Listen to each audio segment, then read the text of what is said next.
Shalom Bapak Ibu dan para pemuda gereja yang kami kasihi dalam Tuhan Yesus Kristus.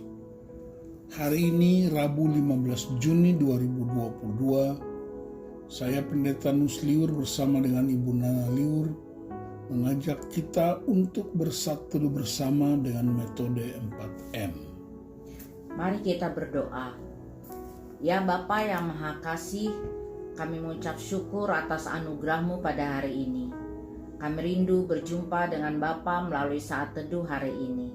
Kiranya kasih, kuasa, dan kebenaran-Mu boleh menguatkan dan meneguhkan kami sepanjang hari ini. Dan kami pun boleh menghadirkan kasih, kuasa, dan kebenaran-Mu bagi sesama kami. Di dalam nama Tuhan Yesus kami memohon. Amin.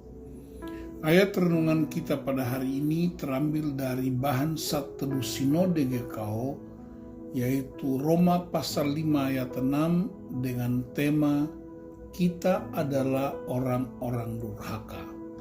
Roma 5 ayat 6. Karena waktu kita masih lemah, Kristus telah mati untuk kita orang-orang durhaka pada waktu yang ditentukan oleh Allah. Demikian bunyi firman Tuhan. Amin. Mari kita renungkan ayat ini dengan bantuan pertanyaan berikut ini. Siapakah yang dikatakan sebagai orang-orang durhaka di ayat ini? Orang-orang durhaka itu adalah kita, Anda dan saya. Apa yang telah Kristus lakukan bagi kita orang-orang durhaka dan pada waktu kapankah itu? Kristus telah mati untuk kita orang-orang durhaka pada waktu yang ditentukan oleh Allah. Menurut Mami, apakah yang dimaksud dengan orang-orang durhaka itu? Orang-orang durhaka itu orang-orang yang tidak taat, yang memberontak gitu ya Pak. Kita kan sering mendengar kata anak durhaka, artinya anak yang memberontak atau tidak taat sama orang tua.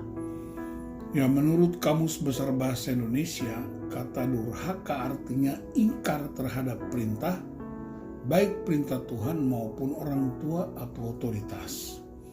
Dalam bahasa Yunani, kata yang diterjemahkan durhaka di sini adalah asebes, atau kalau dilafalkan itu ase, yang artinya tidak hormat kepada Allah. Kata ini juga diterjemahkan dengan kata fasik. Orang durhaka atau orang fasik bukanlah orang yang tidak tahu kebenaran. Mereka tahu kebenaran tapi tidak mentaatinya. Mereka mengingkari kebenaran dalam hidup sehari-hari, dan itulah sebabnya dikatakan mereka tidak menghormati Allah. Sebab Alkitab berkata dalam Yohanes 1 ayat 1 bahwa firman itu adalah Allah. Ketika kita tidak mempraktekkan firman dalam hidup sehari-hari, itu sama dengan kita memberontak dan tidak menghormati Allah. Contoh orang durhaka atau orang fasik itu misalnya begini ya Pak. Dia begitu rajin melayani di gereja pada hari Minggu, tapi pada hari Senin sampai Sabtu dia suka menipu orang, tidak jujur dalam keuangan, atau dia kelihatannya rajin berdoa tapi tetap mengeluh, khawatir, menggosipkan orang, atau orang yang kelihatannya rajin beribadah tapi hidup dalam dendam dan kebencian, merancang kejahatan bagi orang lain untuk melampiaskan dendamnya, atau orang yang begitu fasih menyampaikan firman Tuhan tapi hidup dalam percabulan, hati dan pikirannya dipenuhi oleh hal-hal yang tidak kudus.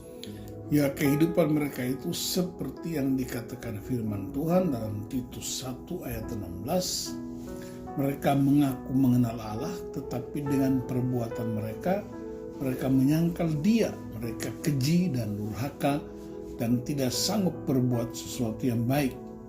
Dan mari kita perhatikan apa kata Amsal 19 ayat 16. Siapa berpegang pada perintah memelihara nyawanya, tetapi siapa menghina firman akan mati. Ketika kita tidak menghormati Allah, kita menyangkal Dia, kita menghina firman, kita mengingkari kebenaran dengan perbuatan kita sehari-hari, maka seharusnya kita mati binasa. Mungkin secara fisik kita masih hidup, namun secara rohani kita sudah mati. Potensi-potensi kita mati. Kita tidak menghasilkan buah-buah kebenaran. karena kita menyangkali kebenaran. Tetapi kita bersyukur kepada Allah di dalam Yesus Kristus bahwa Ia mau mati untuk kita orang-orang durhaka. Ia mau mengampuni kita dan menebus kita. Ia membenarkan kita sehingga kita yang seharusnya mati binasa boleh beroleh kehidupan yang sejati, baik di bumi maupun kehidupan kekal di sorga. Ketika kita menerima karya Yesus atas hidup kita secara pribadi, kita harus bertobat dan memutuskan untuk menghormati Allah dengan cara mendengar dan melakukan firman-Nya dalam hidup sehari-hari. Kita tidak lagi hidup dalam kefasikan atau kedurhakaan, tetapi hidup dalam kebenaran dan kekudusan setiap hari. Ketika kita mengalami kasih Kristus dalam hidup kita, seharusnya kita pun dapat menerima dan mengasihi orang-orang yang kita anggap durhaka di sekitar kita. Melalui hidup kita, orang tersebut juga boleh mengalami kasih dan keselamatan di dalam Kristus. Wah, saya sangat bersyukur dengan kebenaran firman Tuhan hari ini. Saya berkomitmen untuk terus bersyukur dan menghormati karya Yesus dalam hidup saya. Karena kasih-Nya yang begitu besar, Yesus bersedia mati untuk orang durhaka seperti saya. Saya juga senantiasa menghormati Allah dalam hidup saya dengan cara mendengar dan melakukan firman-Nya dalam hidup saya sehari-hari, dan mengasihi sesama saya seperti Yesus telah mengasihi saya. Ya, Yesus telah mati bagi kita orang-orang durhaka, maka kita harus menyambut kasih Yesus itu dalam hidup kita. Kita alami kasih itu dan kita bagikan juga kasih itu kepada orang lain.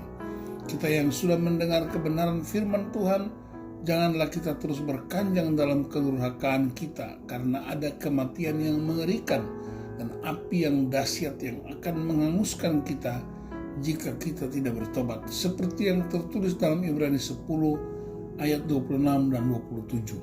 Sebab jika kita sengaja berbuat dosa sesudah memperoleh pengetahuan tentang kebenaran, maka tidak ada lagi korban untuk menghapus dosa itu. Tetapi yang ada ialah kematian yang mengerikan akan penghakiman dan api yang dahsyat yang akan menghanguskan semua orang durhaka. Betapa mengerikan hukuman bagi orang durhaka yang tidak mau bertobat. Mari kita memberi diri kita dibaharui oleh Roh Kudus dan firman-Nya setiap hari. Demikianlah saat teduh kita hari ini. Tuhan Yesus menolong kita selalu untuk melakukan firman-Nya. Dan setelah kita alami firman Tuhan hari ini, mari kita bagikan kebenaran ini kepada orang lain, supaya mereka pun boleh diselamatkan oleh firman Tuhan. Mari kita berdoa. Kami bersyukur kepadamu Tuhan atas firman-Mu hari ini, yang mengingatkan akan kasih-Mu yang begitu besar atas hidup kami. Engkau telah mati bagi kami orang-orang durhaka yang tidak menghormati Allah.